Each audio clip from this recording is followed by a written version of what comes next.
The battlefield of life is littered with the corpses of brilliant minds who fought the wrong wars. They possessed intelligence, talent, even vision, but they bled out in conflicts that were unwinnable from the first shot fired. You see them everywhere. The executive who wages war against company politics instead of navigating them. The entrepreneur who battles market forces instead of adapting to them. The leader who fights every criticism instead of choosing which hills are worth dying on. They mistake stubbornness for strength, and in doing so, they hand victory to those who understand a darker truth. Smart leaders do not win by fighting harder. They win by fighting smarter, and sometimes by not fighting at all. Machiavelli understood this principle with crystalline clarity.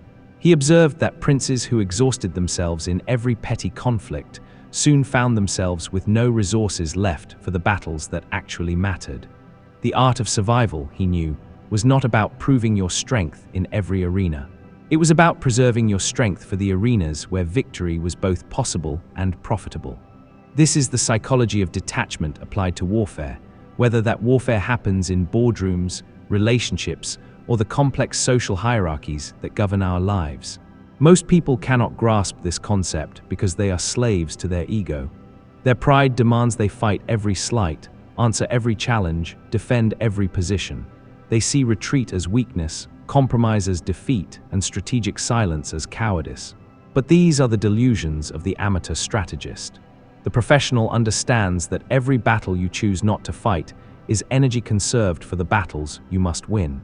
Every unwinnable war you avoid is a victory in itself, because while your enemies exhaust themselves against immovable obstacles, you remain fresh, focused, and ready to strike where it matters.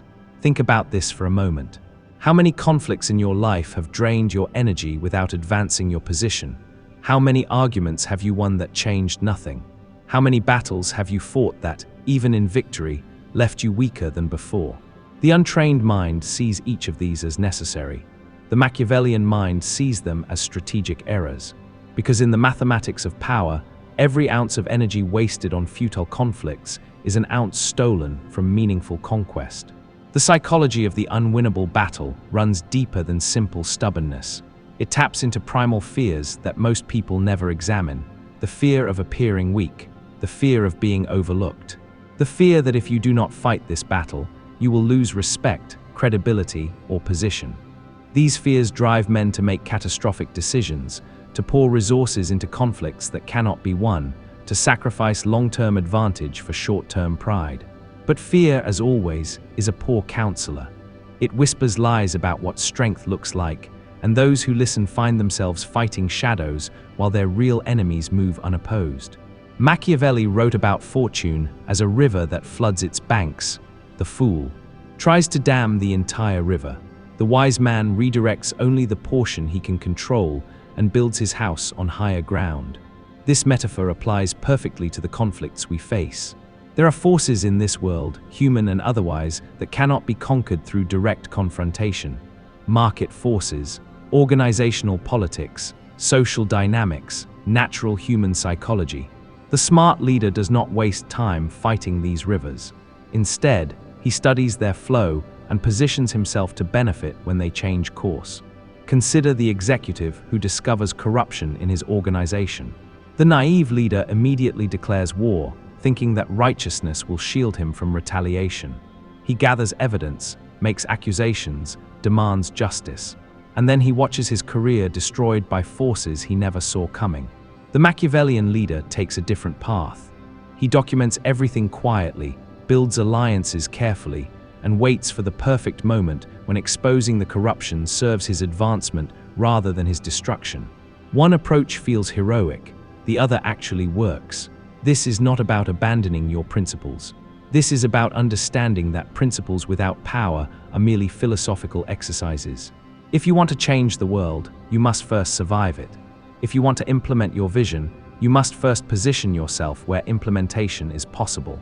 The graveyard of good intentions is filled with leaders who chose moral victories over strategic positioning, and their noble defeats changed nothing. The art of recognizing unwinnable battles begins with brutal honesty about the forces arrayed against you. Most people engage in wishful thinking. They see what they want to see, hear what they want to hear, and convince themselves that passion can overcome mathematics. The strategic mind operates differently. It counts the enemy's resources, measures their motivation, evaluates their position, and calculates the true cost of victory. Sometimes this calculation reveals that winning would cost more than losing. Sometimes it reveals that the battle itself is a distraction from more important objectives.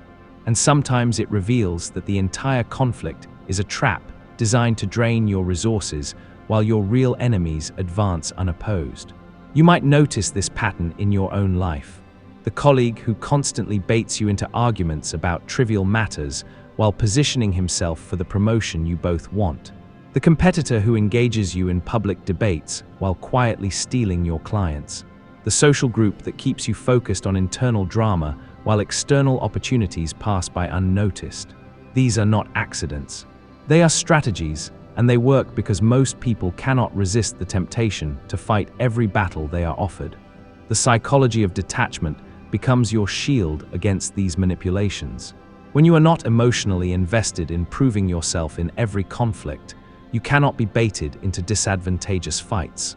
When you do not need to win every argument, you can choose which arguments are worth having.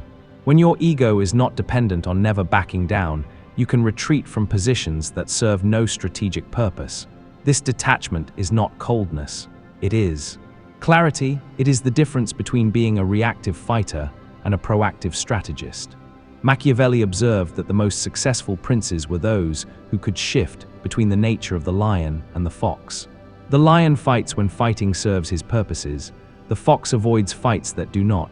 But notice the order. The fox comes first. Cunning precedes courage. Strategy precedes strength. You must first understand the battlefield before you decide whether to enter it. And understanding often reveals that the smartest move is to let others bleed while you advance through undefended territory. This principle applies with devastating effectiveness in organizational politics. Every workplace has its ongoing conflicts, departments fighting over budgets, managers struggling for influence, colleagues competing for recognition. The amateur player chooses a side and fights. The professional player maps the conflict, identifies the likely outcomes, and positions himself to benefit regardless of who wins. While others exhaust themselves in corporate warfare, he builds relationships with all sides, gathers intelligence from the chaos, and emerges stronger when the dust settles. The same psychology applies to social dynamics. Every social group has its hierarchies, its tensions, its ongoing dramas. The person who tries to fight every injustice, correct every misunderstanding, and resolve every conflict soon finds himself isolated and depleted. The strategic mind operates differently. He observes the patterns, understands the motivations, and engages only when engagement serves his larger objectives. He lets others waste energy on unwinnable social battles while he builds influence through more subtle means. But perhaps the most important application of this principle is internal. The battles we fight within ourselves. The perfectionist who wars against every flaw. The people pleaser who fights to win every approval. The control enthusiast who battles against every uncertainty. These internal conflicts are often the most draining of all because they never end. There is always another flaw to fix, another person to please, another variable to control. The Machiavellian mind recognizes these as unwinnable battles and chooses detachment instead of endless warfare. This does not mean accepting mediocrity or abandoning self-improvement.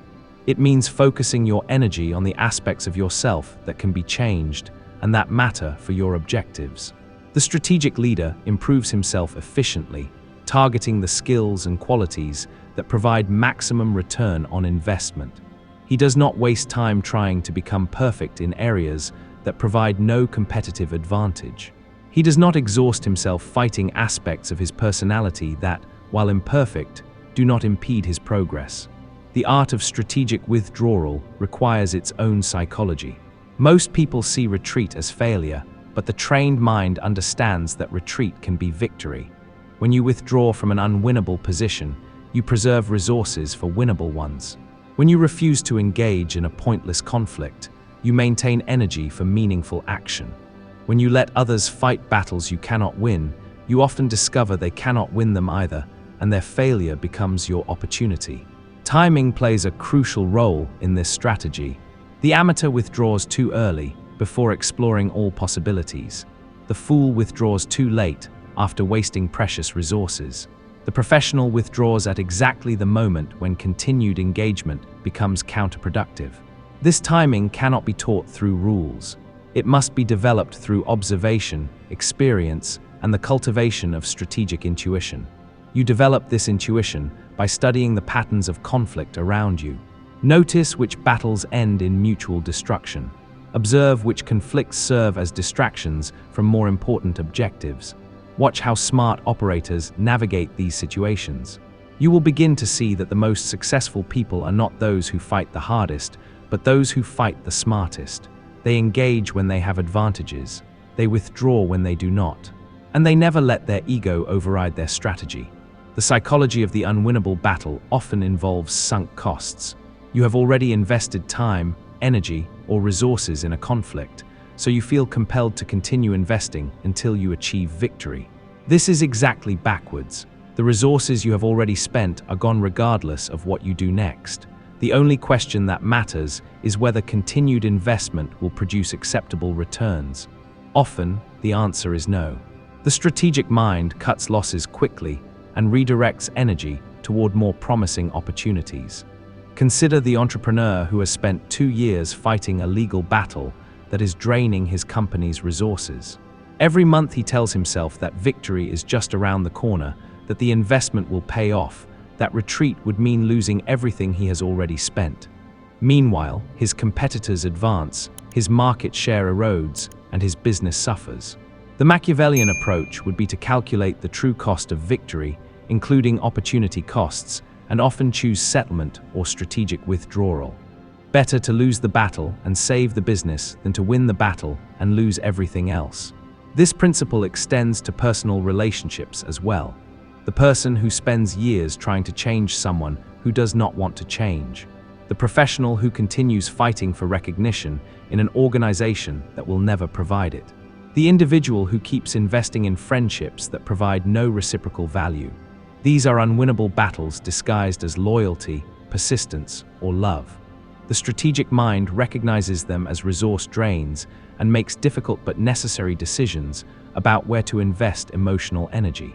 The fear of being seen as weak prevents many people from making these strategic withdrawals. They worry that others will interpret retreat as defeat, compromise as cowardice, or strategic silence as inability to compete. But this fear reveals a fundamental misunderstanding of how power actually works. True power is demonstrated not by fighting every battle, but by winning the battles that matter. The leader who conserves his resources for strategic objectives will ultimately achieve more than the leader who exhausts himself in every available conflict. Machiavelli understood that reputation is built on results, not on the number of fights you take. The prince who wins the important wars is remembered as strong even if he avoided many smaller conflicts. The prince who fights every battle but loses the kingdom is remembered as a failure, regardless of his courage. History judges outcomes, not intentions. Strategy judges effectiveness, not effort. The modern application of this principle requires understanding the difference between battles and wars. A battle is a single conflict. A war is a series of related conflicts aimed at a larger objective. The amateur focuses on individual battles. The professional focuses on the war. Sometimes losing a battle serves the larger war. Sometimes avoiding a battle preserves resources for more important engagements. Sometimes letting your enemy win a meaningless victory sets them up for a meaningful defeat. You can observe this dynamic in any competitive environment. The salesperson who fights for every small account while neglecting the relationships that could bring major clients. The politician who responds to every criticism while failing to build the coalitions necessary for significant legislation. The manager who battles every subordinate over minor issues while losing sight of department objectives. They win individual battles but lose the larger war. The psychology of strategic detachment must be cultivated deliberately. It does not come naturally to most people because our evolutionary psychology rewards immediate responses to threats. The person who backed down from challenges in primitive environments might not have survived to reproduce, but modern environments are more complex. The threats are subtler, the battles are longer, and the resources required for survival and success are different. In today's world, the ability to choose your battles wisely is often more valuable than the ability to win any particular battle. The executive who can navigate organizational politics without getting drawn into every conflict. The entrepreneur who can focus on market opportunities without being distracted by competitive provocations. The leader who can maintain strategic vision while others fight over tactical positions. These individuals possess a form of intelligence that goes beyond raw capability. They possess strategic wisdom. This wisdom manifests in several specific behaviors. First, the strategic leader asks different questions when confronted with potential conflicts. Instead of asking, "Can I win this battle?" he asks, "Should I fight this battle?" Instead of asking, "How do I defeat this opponent?" he asks, "What would defeating this opponent actually accomplish?" Instead of asking, "How do I prove I'm right?" he asks, "What outcome am I actually trying to achieve?" These questions reveal that many conflicts are either unnecessary or counterproductive. The goal is not to prove your strength. The goal is to advance your position. Sometimes these objectives align, often they do not. The mature strategist prioritizes position over pride, results over recognition, and long-term advantage over short-term victory. Second, the strategic leader develops the ability to reframe conflicts in terms of opportunity costs, a mental shift that fundamentally transforms how they view every potential engagement. This reframing requires a deep understanding that resources, whether time, energy, attention, or social capital, are finite and must be allocated with surgical precision. Every hour spent fighting an unwinnable battle is an hour not spent building something valuable. Not just any hour, but potentially the most productive hour of your day, the hour when your mind is sharpest and your focus most intense. Consider the entrepreneur who spends 3 hours arguing with a difficult client over a minor contract detail, only to realize that those same 3 hours could have been spent developing a new product feature that attracts 10 new clients. The mathematics of opportunity cost are unforgiving and absolute.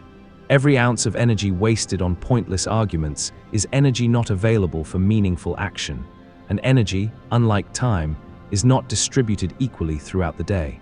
Your peak energy hours, those precious moments when you can tackle the most challenging problems, make the most difficult decisions, and push through the most important obstacles, are irreplaceable. When you squander this energy on conflicts that serve no strategic purpose, you rob yourself of the fuel necessary for the battles that could transform your position. The executive who exhausts himself in a heated email exchange with a colleague over office politics has no mental reserves left to analyze the market trends that could determine his company's future. The creative professional who burns out arguing with critics online cannot access the deep focus required for breakthrough work. Every relationship damaged by unnecessary conflict is a relationship that cannot support future objectives, and in our interconnected world, relationships form the invisible infrastructure of opportunity. The bridge you burn today in a moment of righteous anger may have been the exact bridge you need to cross tomorrow to reach your most important goals. The colleague you humiliate in a meeting over a minor disagreement may become the decision maker who determines your next promotion. The competitor you publicly embarrass may hold the key to a future partnership that could benefit both parties. Strategic leaders understand that relationships are long-term assets that compound over time, and they protect these assets even when short-term emotions urge destruction. The true cost of any battle includes not just what you spend, but what you could have accomplished instead. The invisible alternative futures that vanish the moment you choose engagement over opportunity. This is where most people fail in their calculations. They count the obvious costs, the time spent arguing, the stress experienced, the immediate consequences of conflict, but they miss the shadow costs.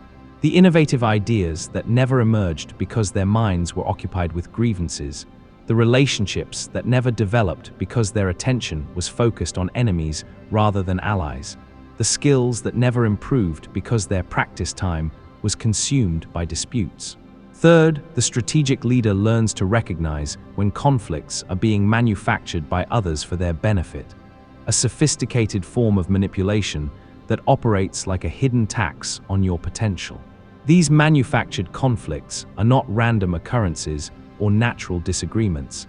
They are carefully constructed traps designed to drain your resources while advancing someone else's agenda. The competitor who provokes you into public disputes while privately stealing. Your customers understands that your attention can only focus on one thing at a time. While you're crafting angry responses and defending your reputation in public forums, you're not monitoring your client relationships, improving your products, or developing new market strategies. Your competitor gains twice. First, by damaging your focus and productivity, and second, by operating unopposed in the areas that actually determine market success. The colleague who engages you in time-consuming debates while positioning himself for advancement has identified a fundamental asymmetry in the situation. For him, the debate serves a strategic purpose. It keeps you busy, demonstrates his engagement with important issues, and creates opportunities for him to showcase his knowledge and opinions to decision-makers. For you, the debate is pure cost with no strategic benefit. While you're investing hours in researching points and crafting arguments, he's building relationships with key stakeholders, volunteering for high-visibility projects, and positioning himself as the obvious choice for the next promotion. The debate was never about the ostensible topic. It was about resource allocation and positioning. The social manipulator who creates drama to keep you distracted from your goals operates on an even more sophisticated level, understanding that humans are naturally drawn to conflict and crisis. They manufacture emergencies, create interpersonal tensions, and generate emotional turbulence because they know that most people cannot resist engaging with drama. While you're mediating disputes, managing hurt feelings, and trying to restore harmony, the manipulator advances their agenda unopposed. They may even position themselves as the eventual peacemaker, gaining credit for resolving the very conflicts they created. These people understand the psychology of unwinnable battles, and they use it against those who do not. They recognize that most individuals have predictable triggers, threats to their reputation, challenges to their expertise, attacks on their values, and they know exactly how to activate these triggers to provoke the desired response. They understand that once someone becomes emotionally invested in a conflict, rational calculation becomes nearly impossible. The target stops asking whether engagement serves their interests and starts asking how they can win, how they can prove their point, how they can demonstrate their strength. This shift from strategic thinking to tactical thinking is exactly what the manipulator wants to achieve. The defense against such manipulation is simple in concept but difficult in execution, requiring you to override millions of years of evolutionary programming that designed your brain to respond immediately to threats and challenges. You must become less reactive, developing what psychologists call response flexibility, the ability to choose your response rather than having it chosen for you by circumstances or other people's actions. This means creating space between what happens to you and how you respond, space that allows for calculation, evaluation, and strategic choice. You must develop the ability to pause between stimulus and response, treating this pause not as hesitation or weakness, but as a moment of power where you reclaim control over your own actions. In this pause, you ask crucial questions. What does this person gain if I engage? What do I lose if I engage? What would I be doing instead if I weren't dealing with this conflict? Who benefits from my emotional reaction? What would my response look like if I were thinking strategically rather than emotionally? These questions transform you from a reactive participant to a strategic evaluator.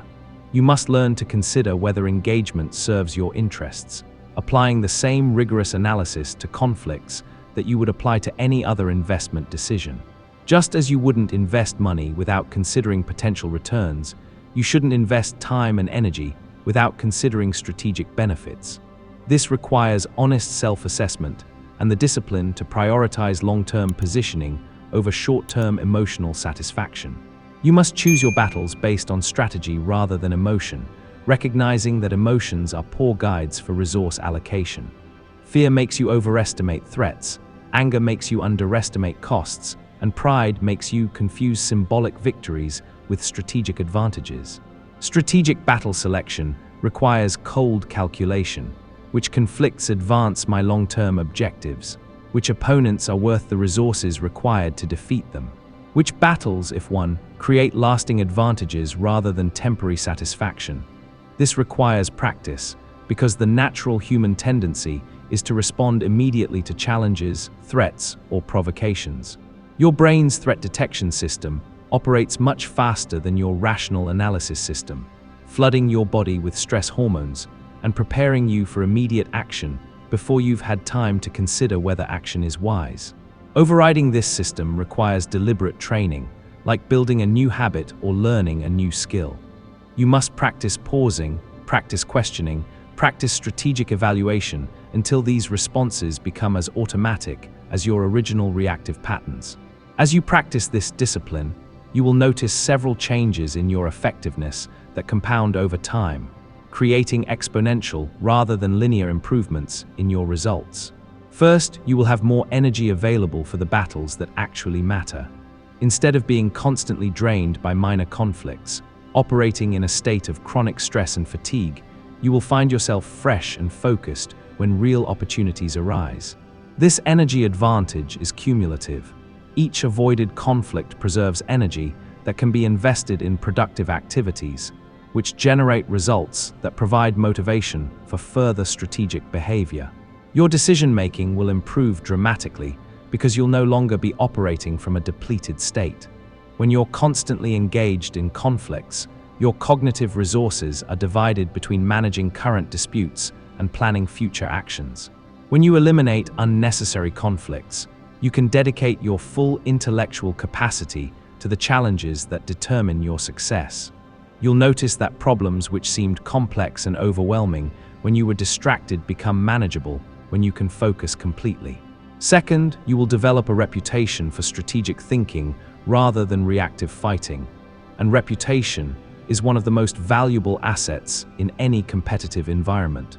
Others will begin to see you as someone who acts with purpose rather than someone who simply responds to circumstances. This reputation attracts opportunities, resources, and allies. People want to work with individuals who demonstrate strategic discipline because they're more predictable, more reliable, and more likely to make decisions that benefit everyone involved. Your reputation for strategic thinking also provides protection against future manipulation attempts. Once people understand that you don't respond predictably to provocations, they stop trying to manipulate you through conflict creation. The colleague who might have tried to distract you with pointless debates realizes that this tactic won't work and either engages with you more honestly or focuses their manipulation efforts elsewhere. Third, and perhaps most importantly, you will begin to see the larger patterns that govern success and failure in your environment. When you are not constantly engaged in tactical battles, fighting fires and responding to immediate pressures, you develop the perspective necessary for strategic thinking. It's like climbing a mountain. The higher you go, the more of the landscape you can see, the better you understand how different elements relate to each other, and the more clearly you can identify the best paths forward. You begin to understand the deeper currents that drive events, recognizing that what appears on the surface is often just the visible manifestation of deeper forces. The office conflict that seems to be about project management methodology is actually about power dynamics and career positioning. The market disruption that appears sudden was actually building for months through small changes that most people ignored. The competitor's aggressive pricing strategy isn't about short-term market share, but about long-term positioning for an acquisition. You start to see the hidden motivations that explain behavior, understanding that people's stated reasons for their actions are often different from their real reasons. The colleague who insists on lengthy meetings isn't actually interested in thorough discussion. He's trying to demonstrate importance and control. The client who constantly changes requirements isn't indecisive. She's managing internal politics that you can't see. The competitor who seems to be making irrational decisions is actually playing a longer game with different victory conditions than you initially understood. You begin to recognize the long-term trends that create opportunities, seeing the slow-moving changes that will reshape your environment before others notice them. While most people focus on immediate events and short-term fluctuations, you identify the underlying shifts in technology, demographics, regulation, and culture that will determine where opportunities emerge and where threats develop. This perspective is invaluable because it allows you to position yourself advantageously before others even recognize that positioning is necessary. You can identify emerging opportunities while they're still small and accessible, before they become obvious to everyone and therefore more competitive and expensive to pursue. You can spot developing threats while there's still time to prepare defenses or alternative strategies, before crisis forces you into reactive mode with limited options. While your competitors fight yesterday's battles, still focused on conflicts and challenges that are no longer relevant to current conditions, you prepare for tomorrow's opportunities. You invest in capabilities that will be valuable in the future environment rather than capabilities that were valuable in the past environment. You build relationships with people who will be important tomorrow rather than people who were important yesterday. You develop expertise in areas that are becoming critical rather than areas that are becoming commoditized. While others react to events, scrambling to respond to changes they didn't anticipate, you anticipate them. Your strategic perspective allows you to see events coming far enough in advance to prepare measured, effective responses. Instead of crisis management, you practice opportunity management. Instead of damage control, you practice advantage creation.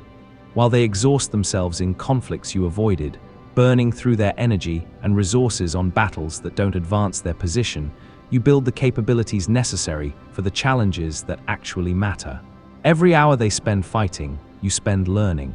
Every dollar they spend on defensive measures, you spend on offensive capabilities. Every relationship they damage through unnecessary conflict, you strengthen through strategic cooperation. The ultimate expression of this principle is the ability to let others destroy themselves while you remain untouched, practicing what might be called strategic non-interference. The Machiavellian leader understands that many of his opponents will defeat themselves if given sufficient time and rope, and that attempting to accelerate their self-destruction often backfires by providing them with external enemies to blame and rally against. The executive who cannot control his temper will eventually alienate the wrong person, someone with more power, better connections, or longer memory. Your job is not to provoke his temper or to be the target of his anger, but to remain professional and patient while he demonstrates his unfitness for leadership to everyone who matters. When he finally crosses the line with someone who can end his career, you want to be positioned as the obvious alternative, not as someone who was equally involved in workplace drama. The competitor who cuts corners will eventually face consequences as the hidden costs of poor quality, ethical violations, or regulatory shortcuts compound over time. Rather than exposing these shortcuts prematurely, which might allow them to correct course, you focus on building sustainable competitive advantages. When their shortcuts finally catch up with them, you're ready to serve their abandoned customers with superior products and ethical practices. The manipulator who betrays everyone will eventually find himself isolated, having burned through all his relationships and exhausted his credibility. Your role is not to expose him, which might make you appear vindictive or untrustworthy, but to build genuine relationships based on mutual benefit and trust. When his manipulative behavior finally becomes obvious to everyone, you're positioned as a trustworthy alternative. Your job is not to accelerate these processes, because active interference carries risks and costs that passive observation does not. When you try to speed up someone's self-destruction, you become associated with their downfall, which can damage your reputation and create enemies among their allies. You also risk making mistakes or revealing information that could help them avoid the consequences of their behavior. This requires patience, which is perhaps the most difficult aspect of strategic detachment because it conflicts with our desire for immediate justice and visible progress. The immediate satisfaction of fighting back, of proving your point, of demonstrating your strength, provides clear psychological rewards. You feel powerful, vindicated, and morally superior. You get to express anger, defend principles, and show everyone that you won't be pushed around. The long-term benefits of strategic restraint are often invisible until they manifest, requiring faith in delayed gratification and trust in processes that unfold over months or years rather than days or weeks. You may appear weak or passive to observers who don't understand your strategy. You may feel frustrated watching others get away with behavior you could expose or prevent. You may doubt whether your patience will ever be rewarded. But the leader who can delay gratification, who can choose long-term advantage over short-term satisfaction, who can let others make the mistakes while he positions for the opportunities, will ultimately achieve more than those who fight every battle they encounter. This leader builds sustainable competitive advantages rather than temporary victories. He accumulates resources rather than depleting them. He develops a reputation for wisdom and strategic thinking rather than volatility and reactivity.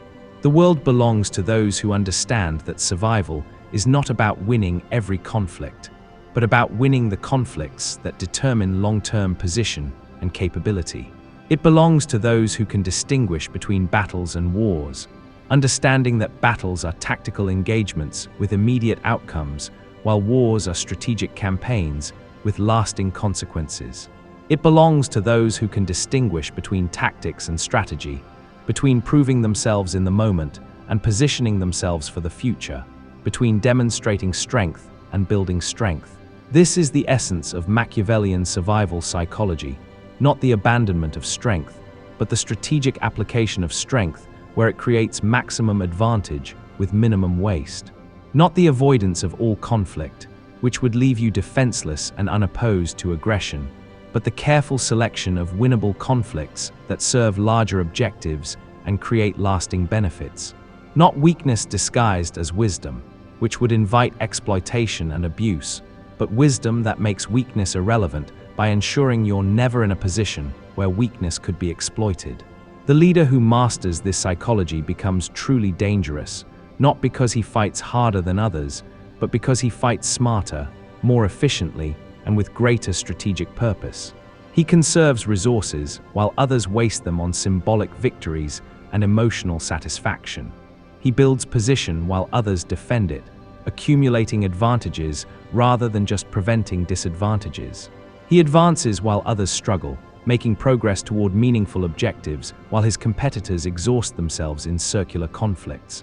And when the decisive moment arrives, when the battle that truly matters must be fought, when the opportunity that justifies all previous patience finally presents itself, he has the strength, the position, and the clarity to achieve victory. His resources are intact because he didn't waste them on irrelevant conflicts. His reputation is strong because he demonstrated strategic wisdom rather than reactive emotion. His relationships are solid because he didn't burn bridges unnecessarily. His understanding is deep because he spent time observing and learning rather than fighting and defending. This is how smart leaders think, how they survive, and how they win. Not by fighting every battle, but by choosing the right battles. Not by proving their strength in every arena, but by applying their strength where it matters most. Not by never retreating, but by retreating strategically to advance decisively. Master this psychology, and you will find that many of the conflicts that once seemed essential become optional. Many of the battles that once drained your energy become irrelevant to your success, and many of the victories you once pursued become less important than the opportunities you preserved by not pursuing them. The path to power is not paved with the victories you achieved in unwinnable battles. It is paved with the resources you conserved by avoiding them. Remember this, and you will understand why the smartest leaders are often the ones who appear to fight the least. They have learned the ultimate strategic truth. Sometimes the best way to win is not to play.